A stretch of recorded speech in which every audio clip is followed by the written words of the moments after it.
Hay noches que cambian un país para siempre. Y lo más inquietante es que, cuando pasan, casi nadie entiende que acaba de nacer una nación. La noche del 27 de febrero de 1844 fue así. Una ciudad en silencio, pasos medidos, miradas que se cruzan sin hablar, y una decisión que no admite marcha atrás. No fue solo un gesto heroico, fue una operación completa. Ideas, logística, símbolos y el precio real de la libertad. Porque la independencia dominicana no fue un momento, fue una acumulación. Fue el final de un ciclo de 22 años de ocupación y fricciones profundas, políticas, económicas y culturales. Y fue sobre todo una respuesta a algo más grande que una frontera, la lucha por una identidad que se sentía amenazada desde sus raíces. Cuando se habla de 1844, a veces se olvida que el país venía de una herida previa, el colapso de la llamada independencia efímera de 1821 y el reordenamiento político que desembocó en la ocupación iniciada el 9 de febrero de 1822. En esos 22 años, no todo fue un solo tipo de conflicto. Hubo fricciones estructurales, la forma de gobernar, el modelo económico, el choque de sistemas legales y costumbres, la vida rural, la relación con la iglesia, la lengua en lo oficial. Y eso, cuando se acumula por años, se vuelve combustible. Uno de los golpes más duros vino de un intento de controlar la productividad rural. El Código Jugal de 1824 imponía un sistema de trabajo agrícola obligatorio y contratos restrictivos. Eso chocó con costumbres locales como los terrenos comuneros y con un modo de vida. Y como si eso fuera poco, hubo una carga externa que terminó apretando el cuello económico. La indemnización a Francia que Haití acordó pagar, un monto enorme, generó presión fiscal y consecuencias monetarias que golpearon fuerte al lado oriental, una deuda que se percibía como ajena a su propia historia. También hubo un choque cultural directo, confiscaciones a la iglesia, cierre de instituciones y medidas vistas como agresión a pilares culturales, incluida la lengua en lo oficial. Eso no es un detalle decorativo, es identidad. Y cuando la identidad se siente atacada, la gente no solo se queja, se organiza. Aquí nace el primer gran giro de esta historia. La independencia dominicana se cocinó en secreto. La Trinitaria, fundada el 16 de julio de 1838 por Juan Pablo Duarte, no fue solo una sociedad más, fue una arquitectura clandestina, con estructura celular y un juramento solemne, diseñada para resistir, educar y preparar el terreno para un cambio definitivo. Duarte y los trinitarios entendieron que la libertad no se sostiene solo con armas, se sostiene con cultura. Por eso usaron frentes públicos como la filantrópica y la dramática, difundiendo ideas de libertad a través de espacios sociales y pedagógicos.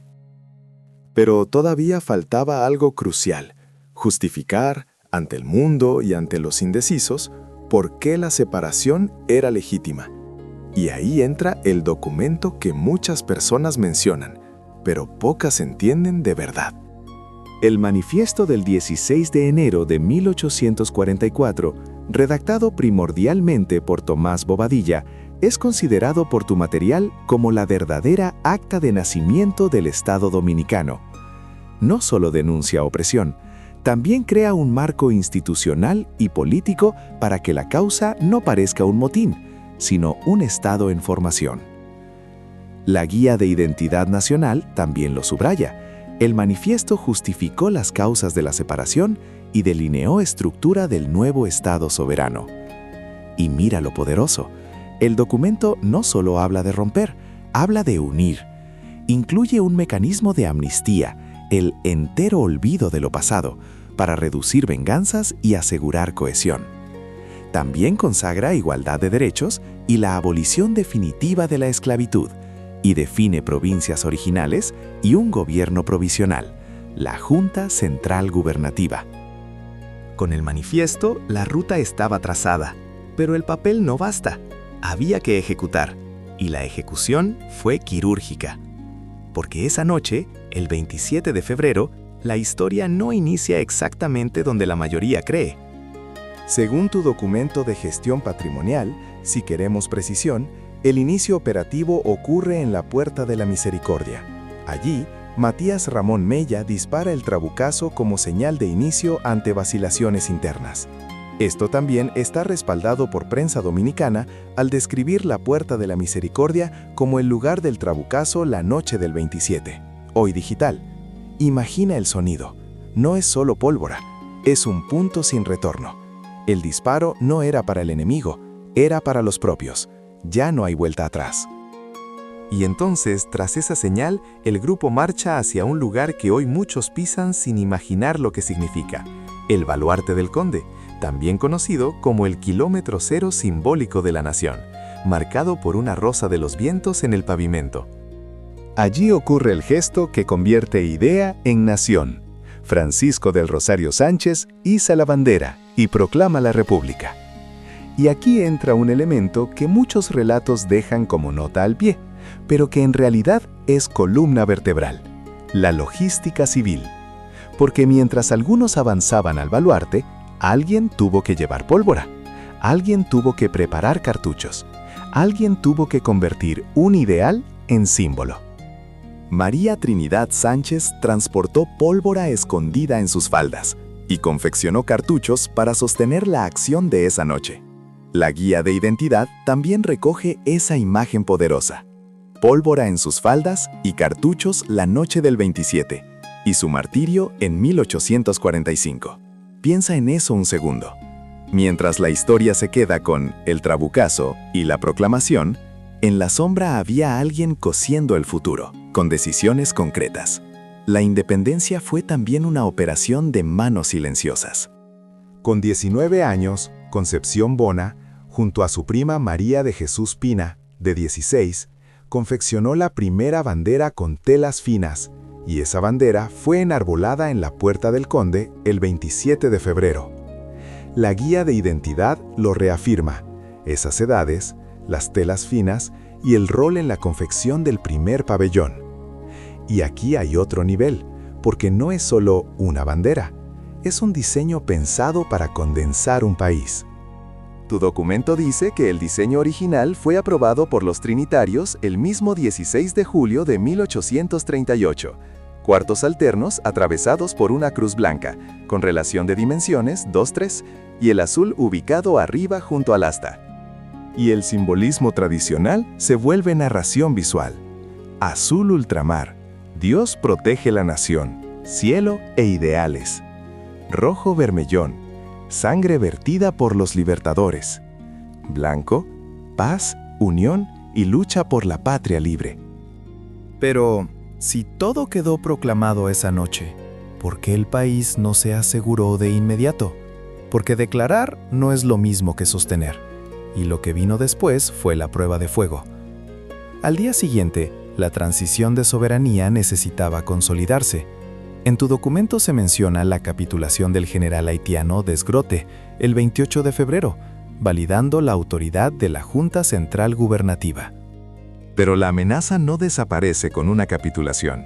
La República naciente fue puesta a prueba de inmediato por invasiones en Azua y Santiago en marzo de 1844. Aquí es donde el relato se vuelve intenso. Un país recién nacido enfrentando casi sin respirar el intento de ser aplastado.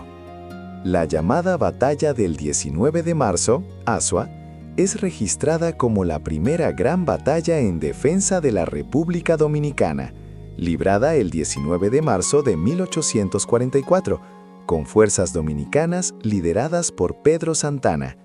Y luego, como si la historia no quisiera dar tregua, llega el norte. Fuentes dominicanas describen la batalla del 30 de marzo de 1844 como un momento que consolidó la independencia, con la defensa organizada bajo mando del general José María Imbert, Universidad Nacional Evangélica, UNEV. Y tu documento de heroínas coloca a Juana Saltitopa en ese escenario, cruzando líneas de fuego para llevar agua, enfriando cañones, atendiendo heridos. Esto es oro narrativo. Mientras algunos sostienen el frente con pólvora y estrategia, una mujer en el campo de batalla convierte la supervivencia en táctica. Agua para soldados, agua para cañones. Eso también es patria. Y si el sur y el norte ardían en tierra, el mar tampoco estaba seguro. La batalla de Tortuguero se describe como un combate naval del 15 de abril de 1844, liderado por Juan Bautista Cambiaso contra embarcaciones haitianas. Ahora pausa conmigo aquí. Fíjate cómo el país se afirma en 3 planos a la vez: legal, manifiesto, junta; simbólico, bandera, escudo, lema; militar, Azua, Santiago, Tortuguero. Y eso nos lleva a un punto que casi nadie cuenta con honestidad. Una nación puede nacer libre y aún así quedar dividida por dentro. Durante 1844, el manifiesto funcionó como carta magna de facto y se colocaron ladrillos institucionales, moneda, papel sellado, hasta llegar a la Constitución del 6 de noviembre de 1844. Pero también aparece una tensión: idealismo liberal versus pragmatismo autoritario. Y se menciona el artículo 210 como una concesión de poder extraordinario en contexto de guerra. Ese es el lado humano de la independencia. El mismo día que te liberas, descubres que ahora tienes que aprender a gobernarte. Y aquí viene el cierre con sentido, porque esta historia no es un museo, es un espejo.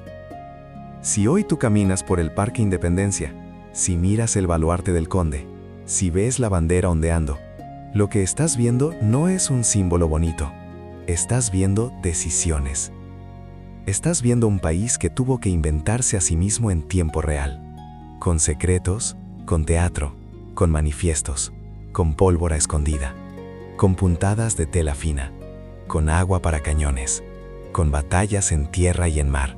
Esta fecha no debe contarse solo como fiesta patria. Debe contarse como lo que realmente fue. El resultado de un pueblo que entendió que la libertad no se hereda, se construye. Y que para construirla hacen falta 3 cosas: una idea que valga la pena, un símbolo que una, y una voluntad capaz de resistir cuando llega la prueba. Así que la pregunta final no es ¿qué pasó en 1844? La pregunta final es ¿qué parte de esa valentía seguimos dispuestos a vivir hoy?